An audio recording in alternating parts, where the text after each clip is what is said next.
down now at 94%. Normal throttles, most of the flight 104%. Full throttle down to 65% shortly. Engines at 65%. 3 engines running normally. 3 good fuel cells. 3 good APUs. Velocity 2,257 feet per second. Altitude 4.3 nautical miles. Downrange distance 3 nautical miles.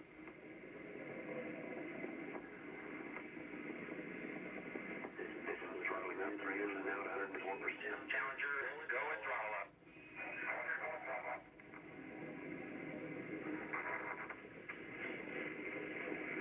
15 seconds. Velocity 2,900 feet per second. Altitude 9 nautical miles. Downrange distance 7 nautical miles.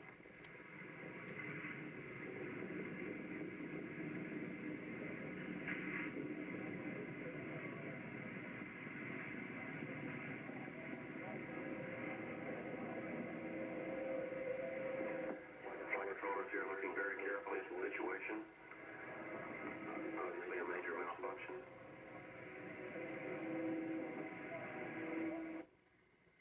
The tragedy unfolded as Krista McCullough's parents and students were on the ground in Florida watching it live. And nearly everyone watching on television that day remembers where they were when it happened. But how did it happen? Best-selling author and journalist Adam Higginbotham digs into that question with his book Challenger, a true story of heroism and disaster on the edge of space, tracing forensically how it all went wrong. And he joined me from New York to discuss the lasting impact and lessons learned from this catastrophe. Adam, thank you so much for joining us. This is such an important book. It's so well researched. Why do you think it had such an impact on how Americans, how the world view the space program? Well, I think there's a few reasons for that. But the main one is that, by 1986, NASA had really built a reputation for being able to do the impossible on a regular basis. And even their failures in the past had been recast as these amazing achievements of last-minute innovation and daring do. So, the Apollo 13 accident, where 3 astronauts were almost marooned in space to die of suffocation, a quarter of a million miles from Earth. This is Houston. Say again, please.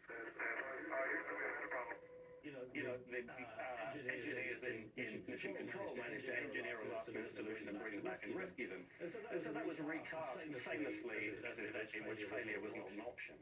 And so by 1986, having sent men to the moon, having rescued people in Apollo 13, having set up Skylab, they seemed to be able to do anything they put their minds to.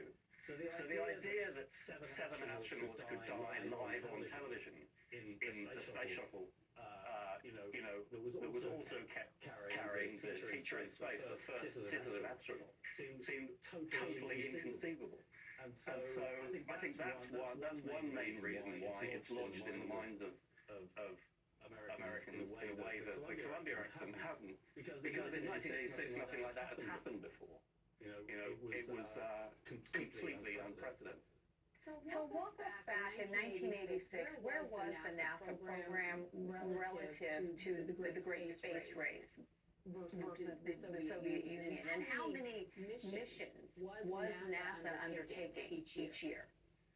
Well, the space race had effectively been won when Armstrong and Aldrin were on the moon in 1969.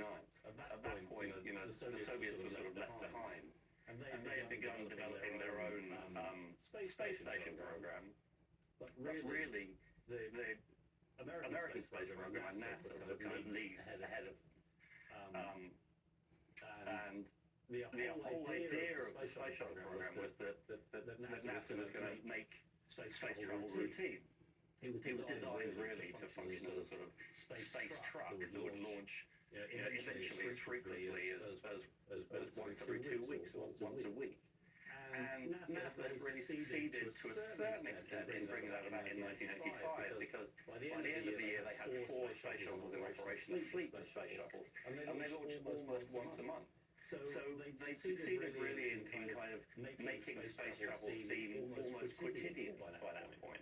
The problem with that is that it really kind of cut against what NASA had become convinced they needed to do even before men landed on the moon, which was that they, in order to keep funding going for the space program, they needed to keep public engagement, they needed to keep Congress keeping the money flowing, they needed to keep doing one amazing, exciting technological leap after another in order